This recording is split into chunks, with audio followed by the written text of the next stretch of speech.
If-else statements are the part of the conditional statements. With the help of if-else, we can make the direction of the program. Sometime in real life, we have to choose one direction according to ongoing situations. A programmer also need to choose between alternate set of statements to execute a series of statements.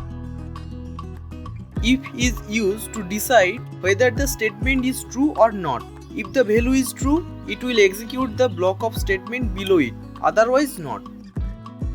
Along with if statements, the else condition can be used as alternate block of statements to be executed. Elif condition is used to include multiple conditional expression between if and else condition. Let's see it through an example.